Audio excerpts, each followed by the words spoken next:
Sobat Wisata Indonesia, kembali lagi bersama channel saya Grace Journey. Hari ini saya mau mengajak Sobat Wisata untuk mengelilingi kota tua dan salah satunya kita akan mengunjungi Museum Wayang Jakarta. Menurut informasi yang saya dapatkan bahwa gedung Museum Wayang Jakarta ini merupakan gedung tertua yang digunakan sebagai museum saat ini. Pernah hancur dan juga dibangun kembali. Menjadi menarik di dalam sana karena juga ada makam dari salah satu pendiri kota Batavia, Jan Pieter Soenkoen. Ikuti terus perjalanan saya hari ini apa dan bagaimana yang ada di dalam Museum Wayang di dalam sana. Dan jangan lupa untuk lakukan subscribe, like, komen, bagikan dari channel Grace Journey supaya saya bisa dapat terus membagikan tempat-tempat indah, tempat-tempat bersejarah di Indonesia.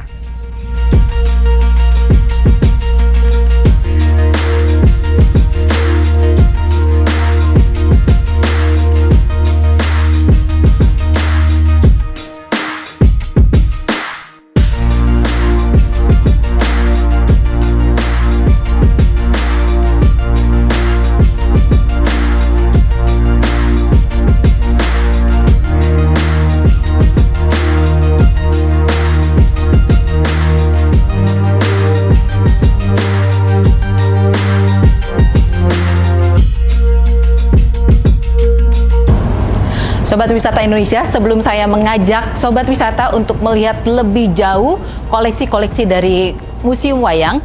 Nah, di bagian belakang dari Museum Wayang ini, tepatnya di belakang saya itu terdapat nisan yang dulu juga adalah makam dari Jan Pieter Soenkoen. Siapa Jan Pieter Soenkoen? Jan Pieter Soenkoen adalah salah satu pendiri kota Batavia yang merupakan gubernur jenderal Belanda saat itu, dan pada saat kepemimpinannya itu VOC berjaya. Di tempat ini juga ada kurang lebih sekitar 18 gubernur jenderal yang pernah dimakamkan di tempat ini. Menarik ya, ikuti terus perjalanan Grace Journey hari ini dari Museum Wayang Jakarta.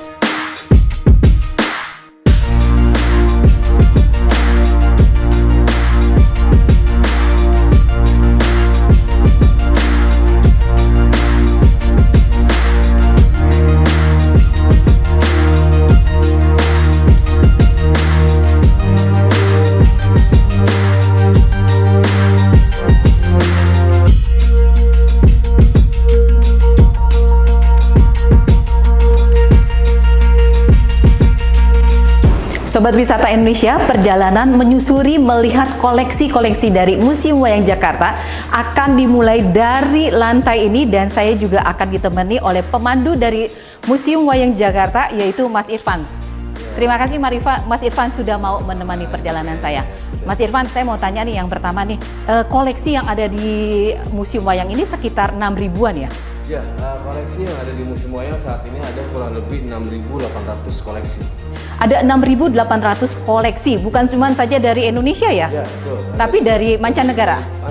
Mancanegara. Ada 6.800 koleksi, bukan cuma saja dari Indonesia, tapi dari mancanegara. Yang menjadi menarik dari sini, ada juga bukan cuma wayang ya, ada topeng-topeng. Boneka, lukisan, patung ya, topeng, boneka, lukisan, dan bukan cuma wayang aja. Sungguh sangat menarik. Saya mau tanya nih, adakah koleksi tertua misalnya dari topeng yang tertua di Museum Wayang, kemudian juga mungkin wayangnya juga, atau apa barang yang alat musiknya yang pendukung dari itu? Yang tertua selalu saya ingin tahu itu. Ya, ada. Dari sekian banyak koleksi yang ada di Museum Wayang, memang ada sebutnya kita adalah masterpiece. Iya, betul, masterpiece. Koleksi unggulan dari Museum Wayang, kenapa disebutnya koleksi masterpiece atau unggulan? Karena memang dari segi usianya yang lebih tua. Lebih tua. Ya, pertama ada namanya topeng Klono. Topeng Klono. Nah, itu berusia kurang lebih dia dibuat tahun 1860-an. 1860-an. Topeng Klono ada di lantai sini? Ada di lantai sini. Oke, nanti kita tolong ditunjukkan ya. Siap. Topeng Klono ya. Sekarang langsung aja ya. Oke. Kita Topeng Klono. Mungkin dari lantai 2 ini ada apa lagi? Ada juga namanya gamelan intan. Gamelan Intan. Dibuat tahun 1870-an. Masih sekitar tahun 1800-an. Wayang kulit intan ya. Wayang kulit Karena intan. memang gamelan ini dibuat buat satu set juga dengan wayang kulitnya. Wah, menarik tuh Intan. Apa wayangnya ada intan-intannya? Iya, jadi di wayangnya itu yang membuat perbedaan dari wayang ini adalah selain dari sunggingan atau warna, itu adalah dari permata-permatanya itu, intannya itu, di mana dibuat di wayang itu ditempelkan batu-batu. Betul-betul intan ya. Betul. Wah, itu jadi menarik ya. Ada 3 koleksi yang akan kita segera lihat ya. Satu lagi saya mendengar di sini ada koleksi wayang wahyu. Ya, betul. Wayang wahyu ini adalah salah satu koleksi yang memang sudah koleksi yang perkembangan wayang, yang wayang ini menceritakan kepada cerita tentang agama Kristen. Oh begitu ya. Gitu. Aduh, menjadi sangat menarik. Yuk cepet-cepet aja kita menyusuri lorong dari Museum Wayang Jakarta bersama Mas Irfan. Mari.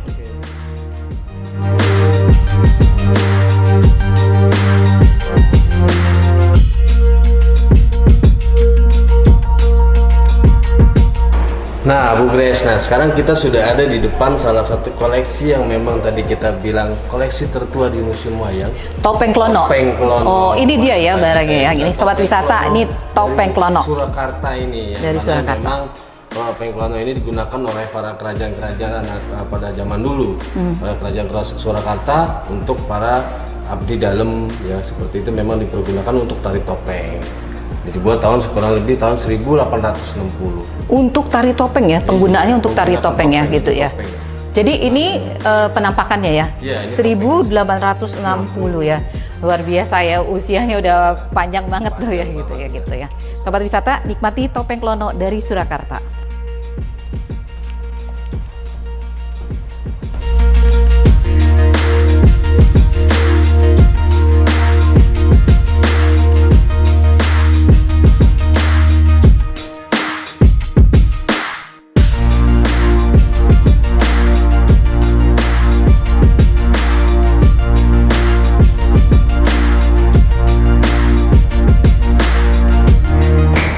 Sobat Wisata Indonesia, setelah tadi kita menyaksikan koleksi topeng tertua dari Museum Wayang itu, Topeng Klono dari Surakarta. Nah, yang menjadi menarik juga dari koleksi Museum Wayang ini ada wayang wahyu. Nah, ini wayang wahyu ini nih yang buat ini kira-kira siapa ya? Saya juga sebagai seorang Nasrani juga penasaran juga ya. Ternyata ada koleksi wayang wahyu dan dibuatnya tuh oleh siapa nih kira-kira Mas Irfan? Jadi memang wayang wahyu ini adalah wayang yang menceritakan tentang agama Kristen, di mana wayang ini dibuat atau digagas oleh seorang pastor dari Surakarta, yaitu Wingyo Subroto. Oh, seorang pastor dari Surakarta ya. Jadi memang mungkin di pastornya seniman juga gitu ya. Beliau membuat sebuah karya seni di mana pada saat beliau melihat ada pagelaran wayang kulit di situ, beliau mempunyai sebuah gagasan atau ide bahwa ingin membuat sebuah wayang tapi menceritakan tentang agamanya. Oh, begitu. Sehingga beliau membuatlah wayang wahyu ini. Wayang wahyu. Tahun 1960-an menceritakan tentang agama Kristen dan mengambil dari cerita-cerita kitab suci. Oh begitu ya. Sobat wisata, menjadi menarik ya, dan jelas bahwa wayang bukan cuma sekedar tontonan biasa, tetapi ada banyak makna filosofi yang bisa disampaikannya, seperti wayang wahyu. Ya, menceritakan perjalanan tentang hal-hal baik yang mungkin dalam penyebaran agama Nasrani. Terima kasih Mas Irfan. Kita selanjutnya mau ke mana nih kira-kira nih? Mungkin kita mau lihat koleksi selanjutnya tentang koleksi yang tertua juga, yaitu wayang intan atau gamelan intan. Oke, jadi kita mungkin ke gamelan intan ya. Tadi kita sudah topeng, sudah wayang, salah satunya adalah gamelan intan. Yuk.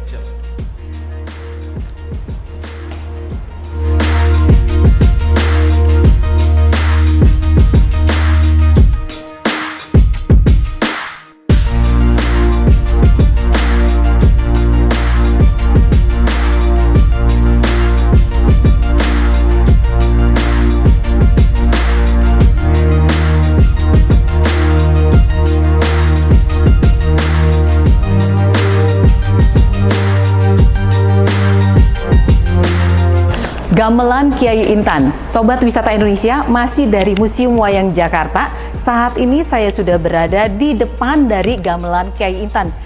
Gamelan ini juga merupakan salah satu koleksi tertua dari Museum Wayang. Ya. Nah, ini bagaimana ya ceritanya tentang gamelan ini? Ya. Gamelan Intan ini menjadi salah satu koleksi masterpiece atau koleksi unggulan dari Museum Wayang karena memang usianya kurang lebih sudah ratusan tahun dan dibuat kurang lebih 1870.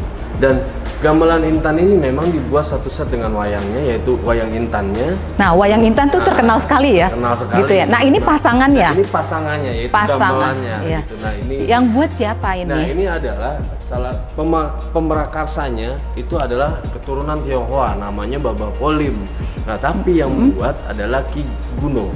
Oh, Ki gitu. Kurdo ya. Ki Guno Kurdo itu dari Muntilan Jawa Tengah.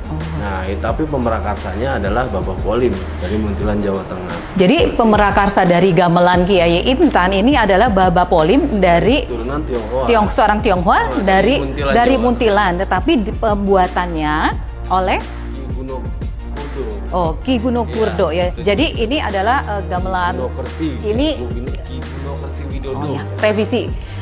Ki Guno Kerti Widodo, Ki Guno Werti Widodo. Jadi ini adalah pasangan dari wayang intan yang akan nanti kita lihat lagi gitu ya. Wah, menarik sekali nih ya, pas cerita-cerita koleksi dari yang ada di Museum Wayang ini. Ikuti terus perjalanan Grace Journey hari ini masih dari sekitaran Museum Wayang Jakarta.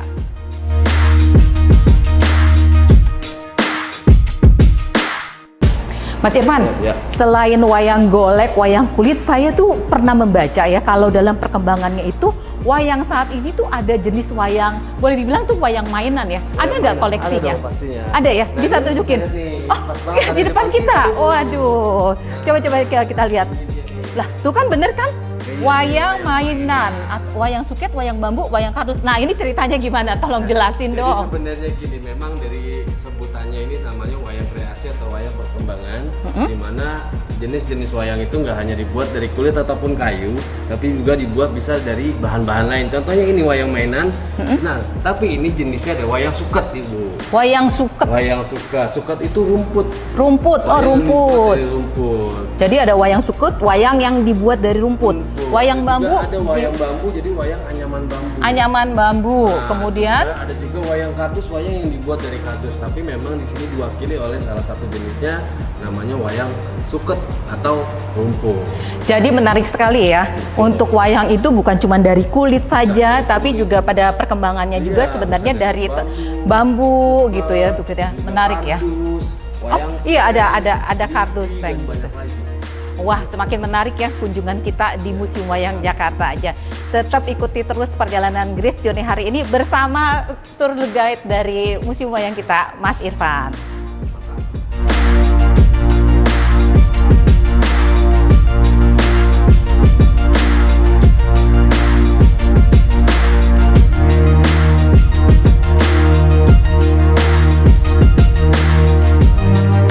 Sobat Wisata Indonesia, setelah kita mengelilingi bagian dari Museum Wayang Jakarta, masih ada satu koleksi loh yang rasanya tadi saya sudah sebutkan, namanya Wayang Intan. Wayang Intan. Saya nih khawatir nih di mana nih koleksinya, karena di depan saya ini sudah ada pintu keluar dari Museum Wayang Jakarta. Oke, tenang aja, Grace. Kita sudah nggak jauh dari lokasi wayang intan sini. Oh iya, Nih, koleksi penasaran, ini. sebutin dong di mana lokasinya. Ini, Grace, nih, koleksinya nih. Oh ini yang Koleksi disebut dengan Wayang Intan. Wayang Intan. Oh itu banyak Karena intan-intannya gitu ya? Batu-batu intan, tapi bukan intan asli. Bukan batu intan Iya, asli ya gitu ya. bukan, tapi Fungsinya apa sih ada Karena batu-batu intannya itu? memang ini menjadi salah satu perbedaan ciri khas dari wayang intan tersebut dengan wayang-wayang yang lainnya, sehingga ditaruhlah batu-batu permata atau batu-batu jamrut ya sebutnya ya.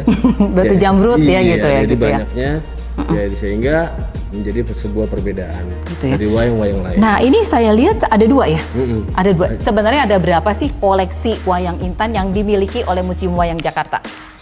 Koleksi wayang intan ini yang dimiliki Museum Wayang itu sebenarnya banyak sekali, Bu Grace. Ada kurang lebih 300 wayang intan yang ada di Museum Wayang, itu wayang 300 koleksi wayang intan.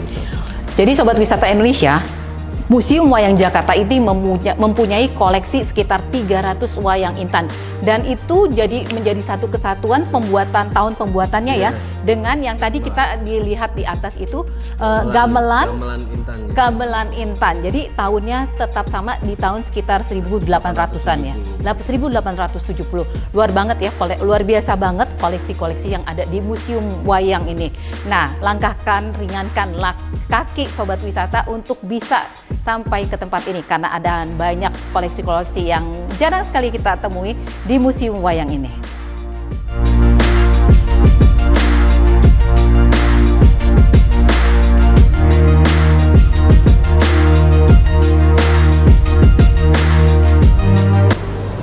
Sobat Wisata Indonesia, terima kasih sudah mengikuti perjalanan saya hari ini mengunjungi Museum Wayang Jakarta.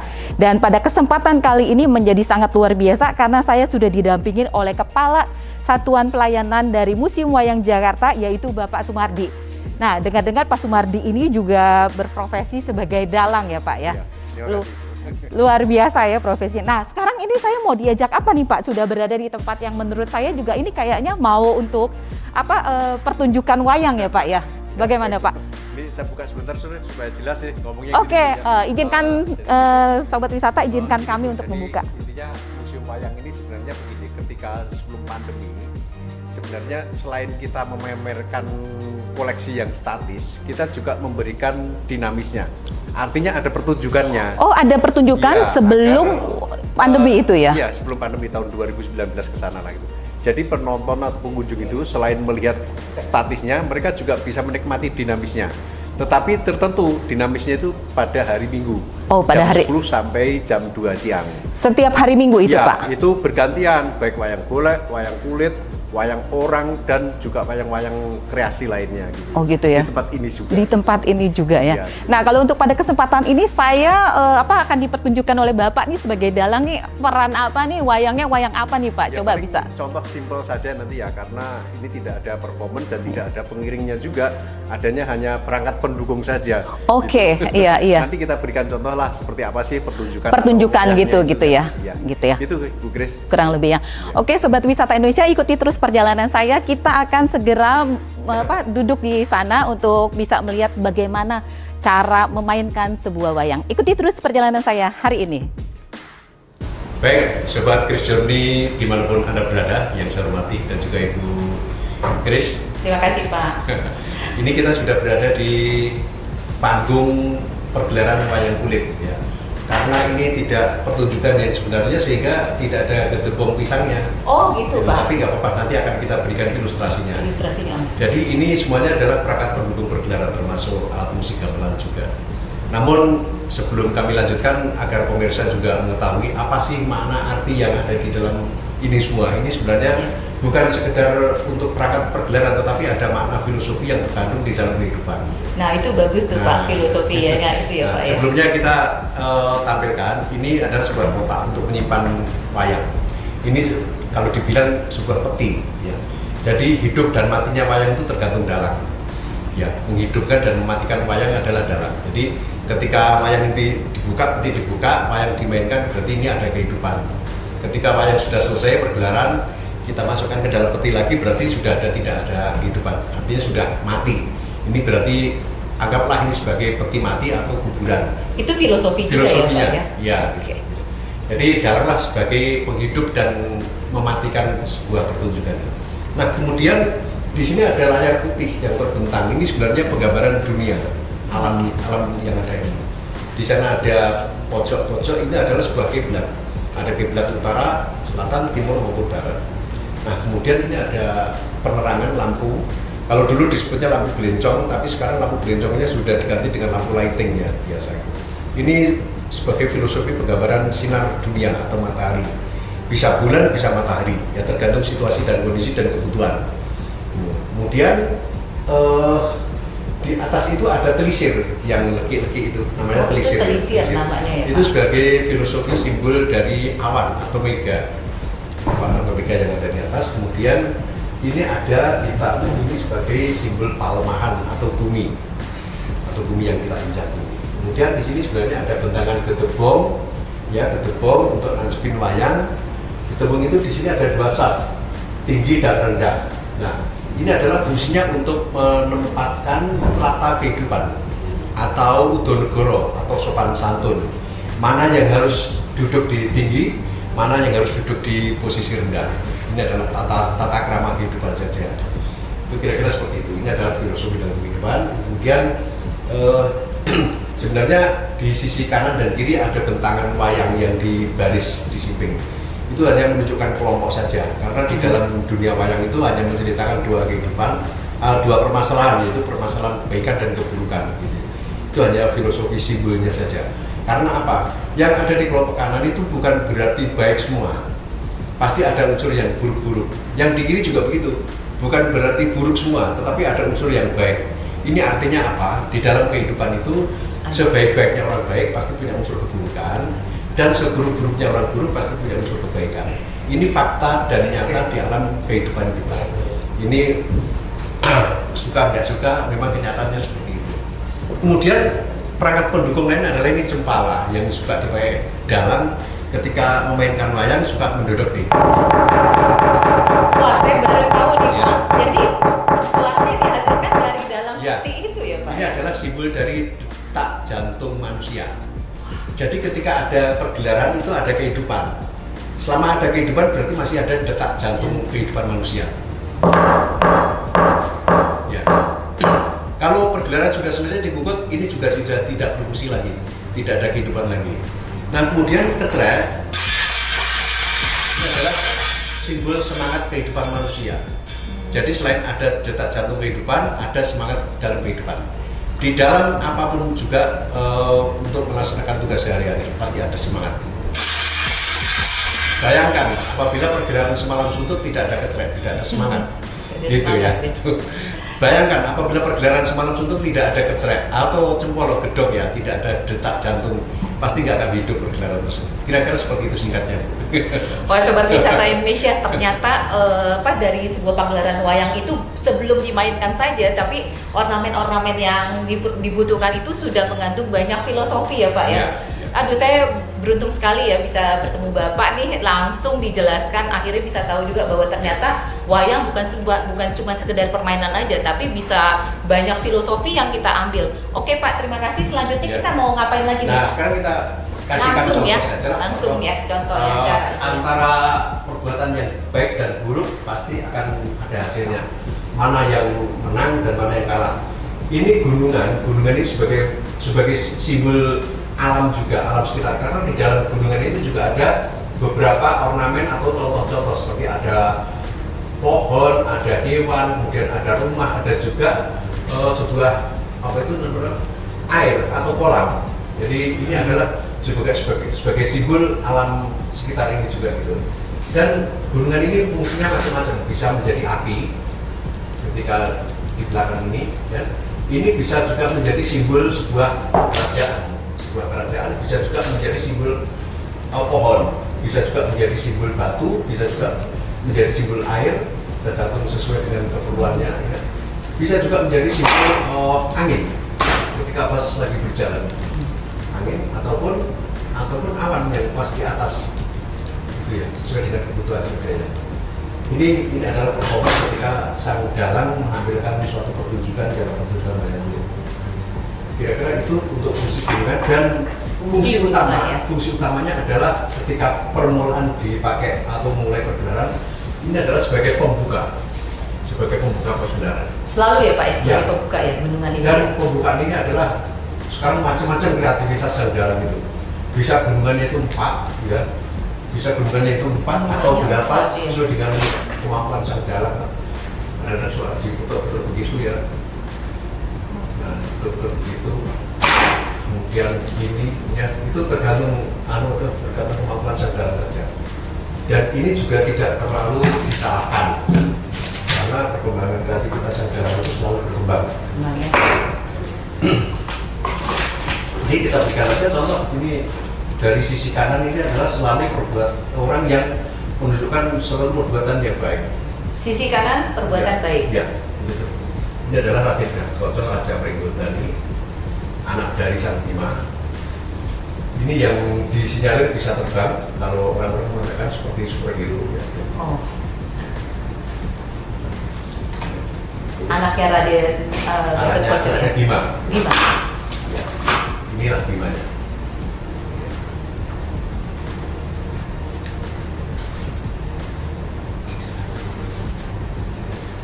Ya.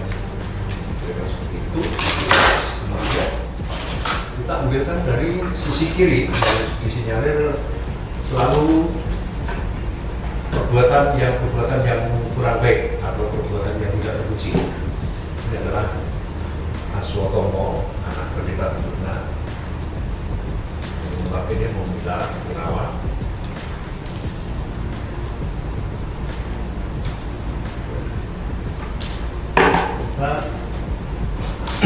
Dan ini adalah Duryodhana, raja Astinanya. Setelah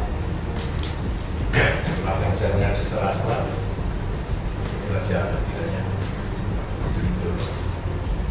Dan notabene antara kerajaan Astina dan Pandhawa itu kan selalu berebut kekuasaan. Di satu sisi Pandhawa ingin mengambil haknya yang ketika dititipkan dari ayahnya Pandu pada Drestarastra kakaknya, tapi Kurawa kekeh tidak akan lepas sampai dengan terjadinya perang Bharatayuddha. Gitu. Sehingga perang Bharatayuddha pun terjadi. Dan di ending perang Bharatayuddha, meskipun masih ada tokoh-tokoh yang belum mati, tapi paling tidak Raja Duryodhana itu sudah dibunuh oleh Bima dengan Dada Wicakura. Ini contoh saja. Ini saya tidak menyiapkan Dada Wicakura-nya, tapi hanya ilustrasi. Ilustrasi saja ya.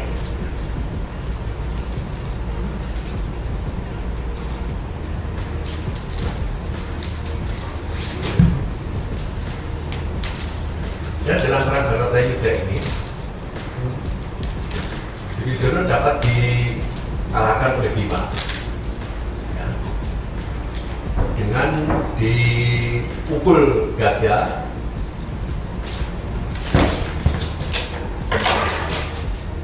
bagian kuku kirinya.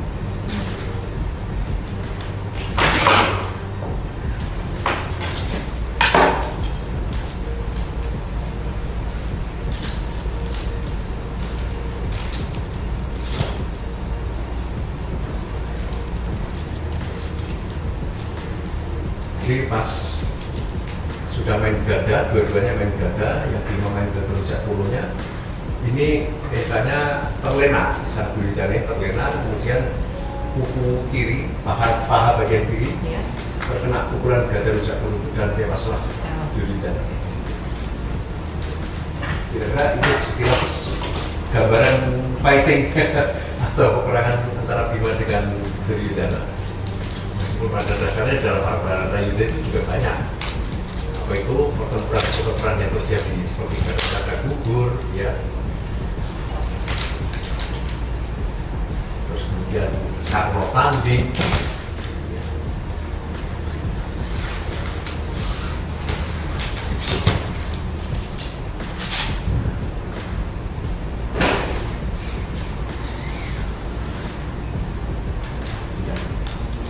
Itu saja yang bisa saya berikan contoh gambarannya. Wah, terima kasih sekali Pak. Saya jadi tambah banyak pengetahuan ya bahwa dari setiap layar atau setiap ornamen yang kita gunakan sebagai pendukung dari pertunjukan ini ternyata tuh punya arti banyak filosofinya ya. Ya. Luar biasa ya Pak. Ini pengetahuan banget buat saya. Bagaimana Sobat Wisata setelah tadi kita melihat secara langsung cara memainkan, mendengarkan juga setiap filosofi yang ada dari bagian perwayangan ini. Nah, biar tidak penasaran, segerakan langkahkan kaki Anda untuk menuju Museum Wayang Jakarta karena di sini ada banyak sekali benda-benda koleksinya. Bukan hanya cuman wayang, tapi ada banyak yang lainnya. Bisa seperti boneka ya Pak ya. Boneka, ada topeng dan alat-alat pendukung dari perwayangan.